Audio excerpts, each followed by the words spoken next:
ஒரு சாப்பிடும் போது ருசின்னா நீ ஸ்மெல் பண்றது ருசி தான், நீ பாக்குறது ருசி தான், நீ கேட்கறது ருசி தான், நீ தொடறது ருசி தான். ருசின்னா என்ன, ஒரு தன்மை தெரிஞ்சுக்கிறீங்கன்னு அர்த்தம். ஒரு பொருளோட தன்மையை நீ உணர்ற, தொட்டு உணர்ற, சாப்பிட்டு உணர்ற, நுகர்ந்து உணர்ற, பார்த்து உணர்ற, கேட்டு உணர்ற, உணர்ற அவ்வளவுதான். அப்படி ஒரு பொருளா நீ எல்லாத்தையும் பார்க்கும் போதுனா ஈஸியா உன்னால வந்து அந்த ஒரு பொருளோட உணர்வு ஈஸியா எடுத்துடலாம். நான் கேட்கறேங்க அப்படின்றது பார்த்தா அந்த கேட்கறதுக்கான திறன் ஒரு உணர்வு. ஆனா எல்லா உணர்வும் ஒரு உணர்வா தான் இருக்குது. நம்ம வந்து எல்லாத்துக்கும் ஒரே உணர்வு போகும்.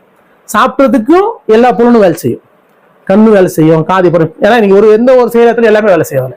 இப்ப நீ சாப்பிடும் போது வாய் வேலை செஞ்சாலும் அது அழகு, அதோட வடிவம் புரியுதா, அது அது போடும்போது சத்தம் எல்லாமே அதுல இருந்து வாசனை தொடர்றது எல்லாமே இருக்குது அதுக்குள்ள. இது எல்லாமே சேர்ந்துதான் இருக்குது.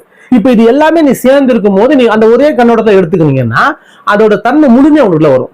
அது முழுமையா வரும்போதுனா அந்த தன்மை நீ புரிஞ்சுக்க முடியும். ஏன்னா ஒருமை குணத்தோட எல்லாத்தையும் பண்ணிக்கிட்டேன். ஒரே இப்ப இத்தனை சத்தம் கேட்கறது, பாக்குறது, தொடர்றது, ஸ்மெல் படுறதா கூட எல்லாமே செஞ்சு நான் ருசிக்கு தான் போறேன். அந்த தன்மையில இப்ப ஒரு பொருளை தொட்டுப்பாரு, ஒரு சாப்பிடுற பொருளை கூட அது முழு சாராம்சமும் அதை உன்னால எடுத்துட முடியும். நீ பிரிச்சு பார்க்க மாட்டேன். நான் சாப்பிட்டா எனக்கு ருசிக்கு அவள்தானே அந்த ஒரு கணத்தை மட்டும் பார்க்க மாட்டேன். நான் தொடறேன், அதுவே எனக்கு ருசி தான், சாப்பிட்டா இருக்குது, பார்த்தேன் ரொம்ப அழகா இருக்குது, சொல்லுது புரியுதுங்களா, அது ஒரு ருசி தான். அதை எடுத்து கீழே அதை திருப்பி போடும்போது சத்தம் வருது, அதுல அதுவும் ஒரு ருசி தான். உண்மைதானே, அதுல ஸ்மெல் வருது, அதுவும் ஒரு ருசி தான். அதை நான் சாப்பிட போறேன், அதுவும் ருசி தான். அப்போ எல்லாமே ருசி அப்படின்ற தன்மையில பார்த்தோன்னா அந்த ருசி அப்படின்றது ஒருமைன்னு அர்த்தம். ஒரே பொருளா மாறுது. அப்ப ஒரே பொருளா நீ அந்த தன்மையில ஐம்புலனையும் கொண்டு ஒரே பார்வையில அதை பார்த்துட்டேன்னா அதோட முழுமையான தன்மை புரிய வச்சிடும். புரியுதா சொல்றது? நம்ம அப்படி பாக்குறது இல்லை. எந்த ஒரு பொருள் ஆயினும் சரி இந்த கண்ணோட்டத்தை நீங்க பாத்துட்டீங்கன்னா செம்மையா இருக்கும். ஏன்னா ஐம்புலனையும் ஒண்ணு சேர்ந்து ஒருமை குணத்தோட பாக்குறீங்க எல்லாத்தையும். நீங்க ஏற்கனவே இப்படி பாத்துருக்கீங்கன்னா இப்படி பிரிச்சு இப்படி தெரியாது உங்களுக்கு.